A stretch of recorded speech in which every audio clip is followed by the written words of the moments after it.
Hello and welcome to the fourth episode of the Diplomacy Talks. In this episode, we will decode India-Nepal relations. Nepal has been grabbing headlines since the beginning of this week. Massive protests called the Gen Z protest shook the country and led to a change in the regime. The protests were triggered by a ban on the social media, but the protesters said their protest is against the corruption by the political leaders of Nepal. Sushila Karki took over as the interim Prime Minister of Nepal last night. Fresh elections are slated to take place on 5th of March next year. Sushila Karki was the first female Chief Justice of Nepal and is known for zero tolerance to corruption. During her time as Chief Justice, she presided over several landmark cases, including the conviction of Information and Communications Minister Jaya Prakash Prasad Gupta in a corruption case. The curfew in Nepal has been lifted and the normalcy is gradually returning to the country. The protests killed over 51 people. There is much more to the Nepal protest, but today our focus is on the India and Nepal relationship. India is the southern neighbor of Nepal. Nepal is the most politically unstable democracy of the world since 1990s. Nepal has seen 30 government tenures in 35 years. Most of the leaders have stayed for a maximum period of 14 months in office. India and Nepal share a 1,751 km long border. Nepal borders with 5 Indian states, namely Sikkim, West Bengal, Bihar, Uttar Pradesh and Uttarakhand. Both the countries share age-old civilizational and cultural ties, and the relationship is exemplified by the strong people-to-people link between both the countries. Nepal is a priority partner of India under its Neighborhood First policy. Both the countries have witnessed regular high-level exchanges, and since May 2014, there have been 17 exchanges at the level of head of state or the head of government. Interestingly, former Nepalese Prime Minister KP Oli was supposed to visit India in mid-September. The last visit by Prime Minister Modi to Nepal was on 16th May 2022 to Lumbini. The last official visit by Nepalese Prime Minister to India was by former Prime Minister Pushpa Kamal Dahal, also known as Prachanda. He visited India in 2023.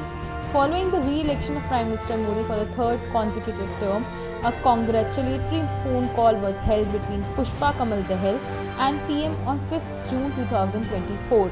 PKD also attended the swearing-in ceremony of Prime Minister in New Delhi on 9th June last year. PM met KP Sharma Oli on the sidelines of the 79th session of the UN General Assembly in New York on 22nd September last year. PM Modi also met KP Oli on the sidelines of the 6th BIMSTEC Summit in Bangkok on 4th April this year.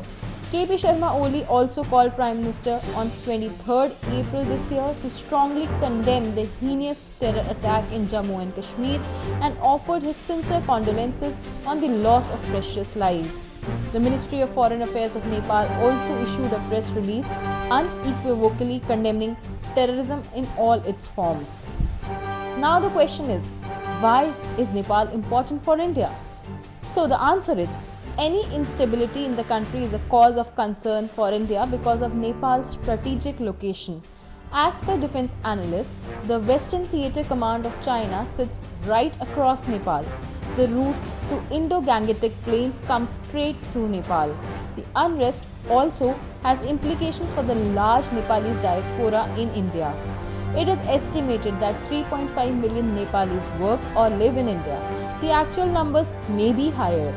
People travel between the countries without a visa or passport. Nepalis can also work in India without any restrictions under a 1950 treaty. Close to 32,000 Gurkha soldiers of Nepal serve in the Indian Army under a decades-old special agreement. Armies of both the countries share excellent relationship. India and Nepal have the long-standing and unique tradition of awarding the rank of Honorary General to each other's Chief of Army Staff. Nepal is predominantly a Hindu majority country and the communities across the border also share close family ties. Thousands of Hindu pilgrims from India visit temples in Nepal every year. India is the largest development partner of Nepal with major development projects in the sector of infrastructure. Nepal also depends on India heavily for exports, especially in oil and food, with India and Nepal bilateral trade estimated to be around $8.5 billion. India has always extended help to Nepal in any emergency or in any situation of crisis. India is closely monitoring the developments in the neighborhood and is navigating the path with utmost caution. Prime Minister Modi extended his wishes to the interim Prime Minister of Nepal. Three major political parties of Nepal have ruled the country, and India has maintained close contacts with all of them. The Communist Party of Nepal, CPN-UML, which is headed by KP Sharma Oli, the Nepali Congress of Sher Bahadur Deuba, and the Communist Party of Nepal Maoist Center, led by Pushpa Kamal Dahal, who is also known as Prachand. India's diplomacy is on the job to maintain and sustain good relations with the neighbouring country Nepal. Full story will be uncovered with time as the government and the diplomats are at work. Till then, keep following Sawal That Matters for more such insightful videos, and let us know in the comments which country would you like to watch a video on in the next episode on next Saturday. Thank you.